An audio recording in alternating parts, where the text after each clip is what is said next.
waste of time. You don't even fucking.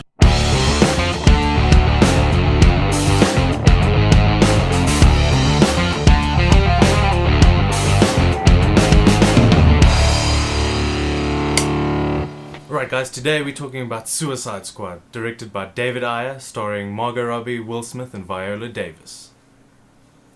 So basically, the world has gone to shit yet again, and we've got a government agency that's gotten the worst of the worst criminals and supervillains that they've got incarcerated, and they've blackmailed them basically into doing whatever they want to save the world, with no repercussions for the government.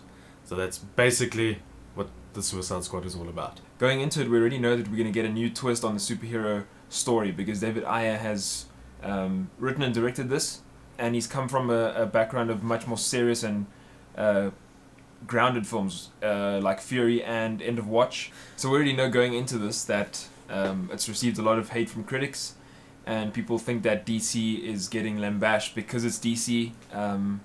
And their track record has been a bit unfortunate in terms of how critics have received it. So let's dive into the negatives that we found. Firstly, because there's so many subplots and characters and also the actors themselves, there's so much star power, it is going to suffer from feeling a bit rushed and feeling a bit overpacked. Some things are naturally going to be glossed over a bit too much, where we would have wanted a bit more depth and storyline, character development, but for what we got, they did a fairly good job of getting in all of the little intricacies of each character and trying to flesh out their backstories as much as they could in the limited time. I think that's something that it shares with Batman v Superman. It's like super crammed and some choppy editing that I think things were taken out at the last minute type of thing, but yeah.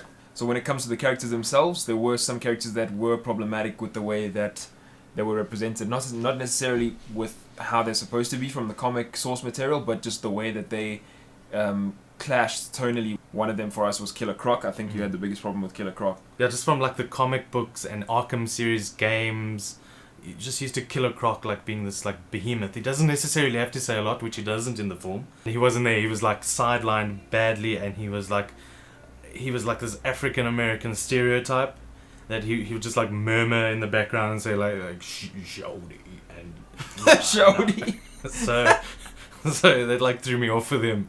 Katana was very cool. Her stylization was great, but I think that they very much underused her in the film. You will discover that she has a tragic backstory and that they barely touch on it, and when they do touch on it, it's followed immediately by a joke that like breaks it. So one of my personal biggest problems with the film was the final battle sequence, falling onto the cliche territory of stuff that's been done in so many films before this.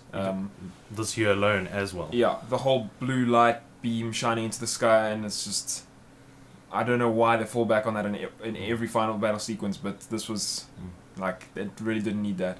It just seems like it becomes like this beacon for, okay, this is where our heroes need to go to find the villain. That's where they're going to be, and that's where the final fight is going to take. Cut. Next movie. Yeah. Enough now. Yeah. No more blue beams, please. Okay, this falls into like the neutral grey area for me, and that's the Joker.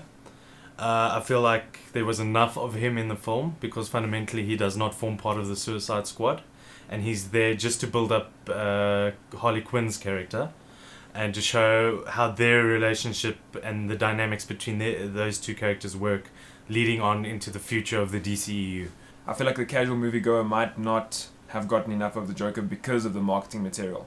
They made it seem like he was much more of an integral part of the whole setup and almost like the primary villain. I found that to be a positive with the trailer, is that I didn't feel like I saw the entire film when I stepped into the cinema already, you know. A lot of trailers do that these days, and the movie has a great surprise in it for us. So yeah, now let's get to the best parts of this review, and that's the positives. I like the way this film handled the like origins and backstories of this film. It gave a lot of background to these characters that you needed. It was like handled very like comic booky. It was flashy and it was crazy, and I liked it. That's what I wanted out of that.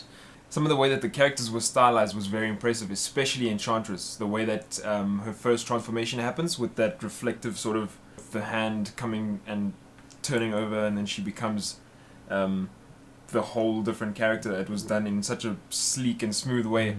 That was very, very impressive. Harley Quinn was the character I was most worried about, and Margot Robbie did a stellar job. She nailed the character of Harley Quinn down to the accent. She was this annoying, childlike little clown, and she did it magnificently. Will Smith was amazing as well as Deadshot. I think that he has this nature to him that, like, it doesn't matter what film he's in, just his presence will elevate the film. In that way, his presence in this film really does elevate it. I think he is definitely one of the main characters that you're going to walk out remembering, and he's got a particularly cool action sequence with when he single-handedly sort of takes care of a problem.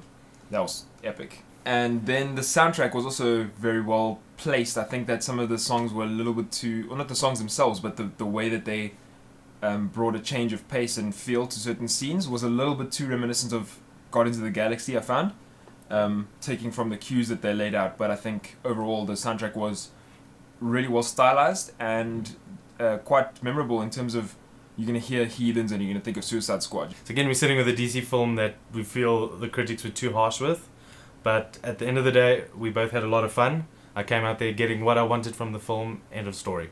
Had an awesome time. Definitely keen to watch it again. It's not perfect by any means. It has a lot of problems and things that could have been done better, but nowhere near as bad as people are saying. I think we're going to give this a pretty solid score of at least 7 out of 10. Yeah. Go and see it now in cinemas, despite what everybody says, and go have a blast. Margot, you robbed my heart.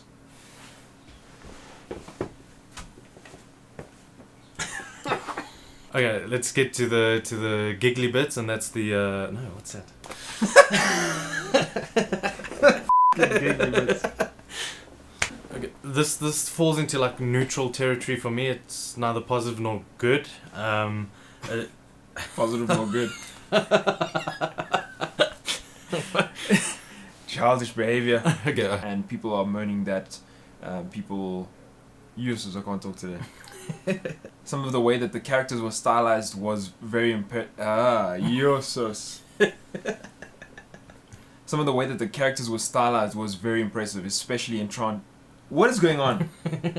Enchantress. It's just like crammed to the edge of its container. No, what am I saying now? And then Viola Davis as